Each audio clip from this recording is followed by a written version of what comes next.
we have learned about the load flow. Now we are going to see the how we can get the optimal placement of capacitor. Let's open those two files. Before knowing about the capacitor placement, we have to understand two ways of obtaining the optimal value of capacitor placement. That is, one is by simultaneous placement of capacitor, finding the place of capacitor as well as size of capacitor, and another way is finding the optimal size of capacitor in each node. Global optimal size will be and place will be that node where after placing the capacitor there will be more reduction of losses, because our objective function will be reduction of active power loss. It is also corresponding to the IEEE 33 bus system. Here we have to, first of all, we have to calculate for the load flow of base configuration. That means without placing the capacitor. After that we have to calculate for each node. We have to calculate the optimal size. See, this is the voltage profile of given system. So here we see that 18 number bus has the lowest voltage magnitude. So where there is lowest voltage, we'll keep the capacitor there. Corresponding to this, there the bus number is 18. Now we have to calculate the optimal size from.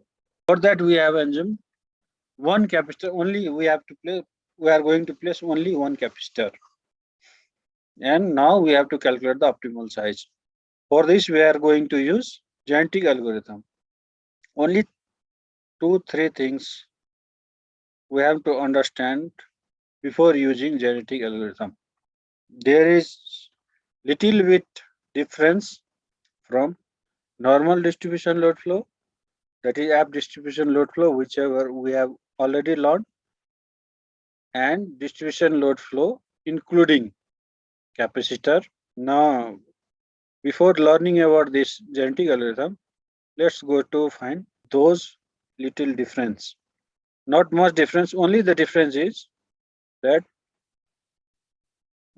in this kind of modeling, the capacitor is supposed to be negative loading, that is negative bar loading. You have learned about that. There is 2-3 kinds of modeling of DG. That is negative PQ model, voltage control model. So here we are using negative Q modeling. That is capacitor is nothing but negative Q load. That is, it is supplying the reactive power. So if it is placed in any bus, then equivalent reactive load will be difference of that load and power supplied by the capacitor. That corresponds to negative loading. All will be similar to that of which we have learned about the distribution load flow. There is only change that if it is placed bus number 6, then before going to the load flow, we have to update the reactive load of that bus.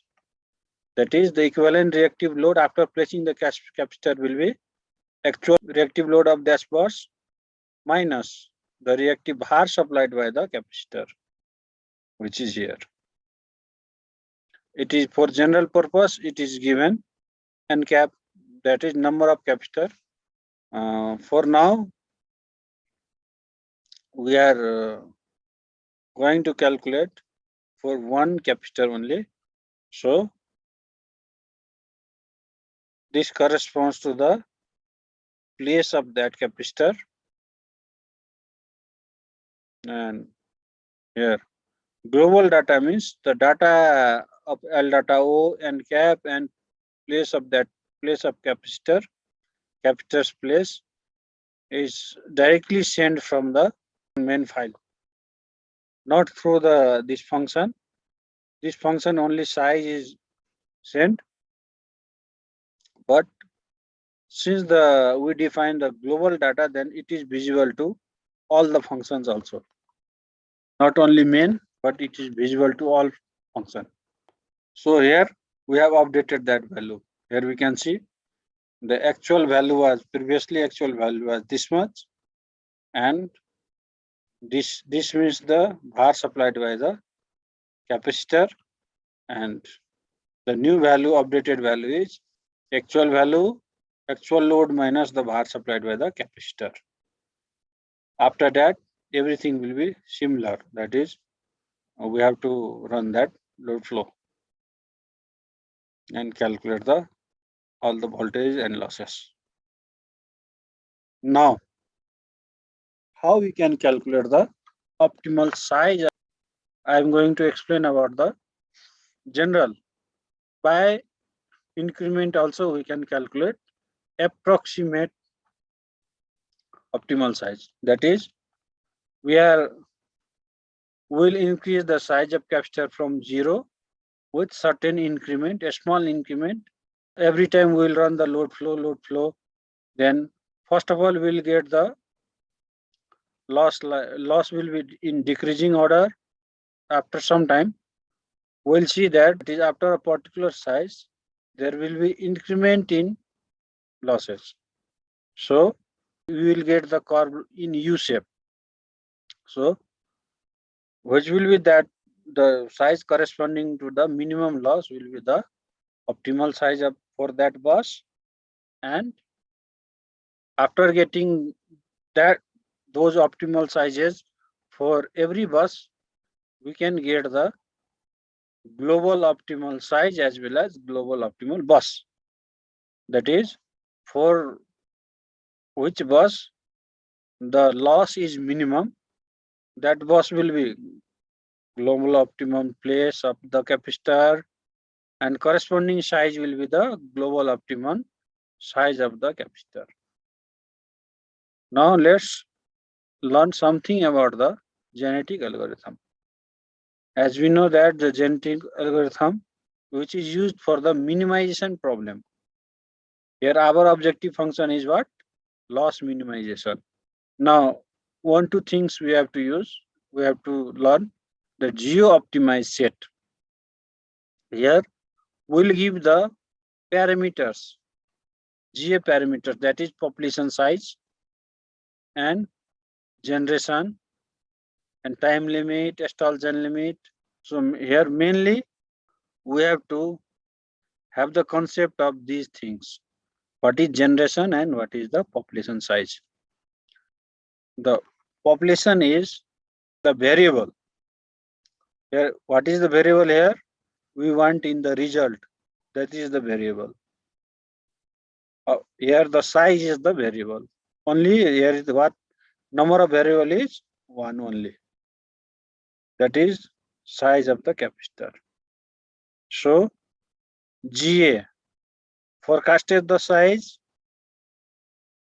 Then how many sizes it is going to forecast in one generation? That is the number of population. That is 50 different sizes. 50 different sizes GA will calculate, and it is run the load flow, and correspondingly it will get that val means objective function value. What is will be the objective function value? So the app distribution cap, here we can see that what is the return? P loss, key loss, many things is returned, but what is the first return value? That is P loss. Always keep in mind, always, that the value which is returned first must be the objective function value. Then only we can use that function for in the genetic algorithm. Here our objective function is the minimization of loss. So active power loss. So cap distribution load flow underscore cap is used because the first value which is returned from this load flow is the P loss. So since the GA is the minimization of objective function, so it will minimize the P loss, which is our objective. Now, how many generations? Then 500 generations. So in one generation, 50 is the total. How many sizes? GA will forecast 50 sizes, and for each size, it will run the load flow and get the corresponding values, functional value, that is objective functions value. So 500 generation, it will run all together for 500 those generations, and among which it will get the global optimal value, for which, for getting those different value, here the genetic algorithm use the concept of crossover, mutation, etc. We don't have to learn any coding of this, only just we have to learn how to use it. We have to learn application only. So I have taken this as a reference. That is, if we keep like this, then it is given in the order. This order, we have to learn this order. That is, first value will be the our variables. That is, here is the size, then this x will be the size. FL will be the corresponding functional value. And these x will not be any x, but this will be the result, that is optimal value.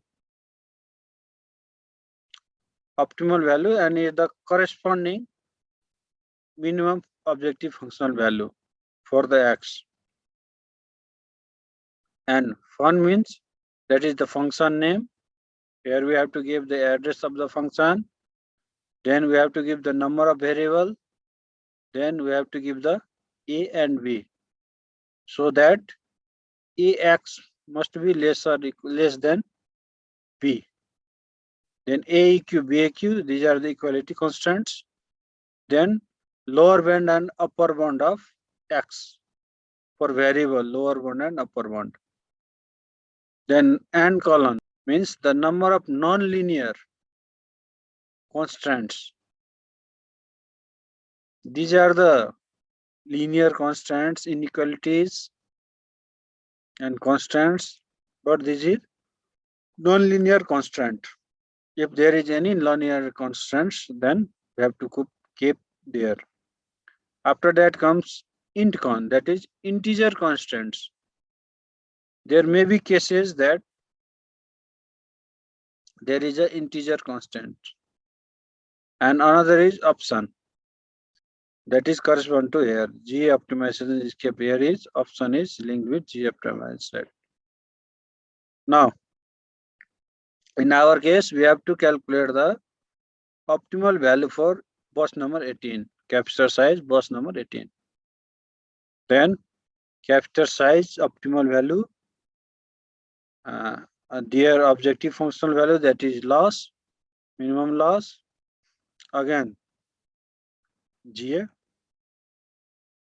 After that function load flow underscore cap, and then there is no inequalities and equality constants, but the lower bound is given to 0 and upper bound is given to 0.5. There is no any nonlinear constant as well as integer constants. And let's suppose if we have to calculate size as well as place, then place must be integer. that because the place is the bus number is the integer one. So in that case, there will be implementation of integer constant 2, because bus number cannot be any decimal number, that must be integer. After calculating this, for the 18 number, since it is in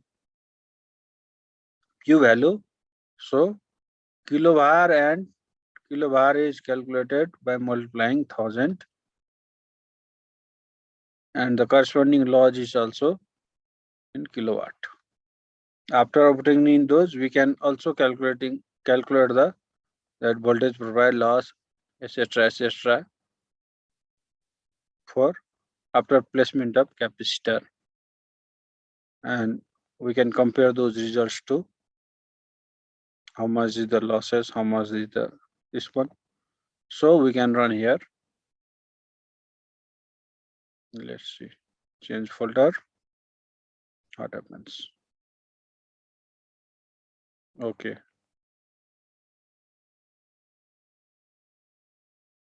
But this is the obtained in case of base case.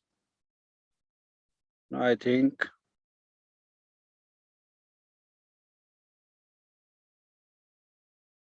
this is the base case load flow.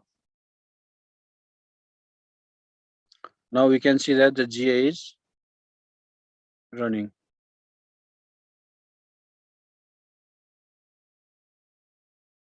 The values are obtained.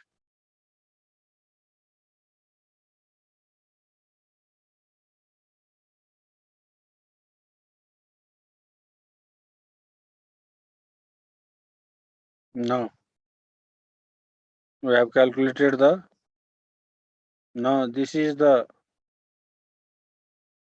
optimal size, and this is the corresponding loss. That is after doing load flow also. Yes, this is the corresponding loss in kilowatt, that is active power loss, and this is the reactive power loss. So the in base case the loss is 210, almost 211. In base case, before placing of capacitor, there is loss of this one 211, almost 211. So after placement, it decreases to 189.102. So now this is for bus number 18 only. Likewise, if you want to find the optimal, global optimal, that is what will be size and the place of the global optimum capacitor size and place, that can be found using this method also by running the program in loop. That is from 1 to, sorry, there is no meaning in keeping the capacitor in slack bus, so we have to calculate from 2 to 33. So we can calculate easily optimal size and corresponding loss in 2 to 33. After that, the bus and size which correspond to the minimum loss, that will be the global optimum value, both in case of bus as well as size, bus number as well as size.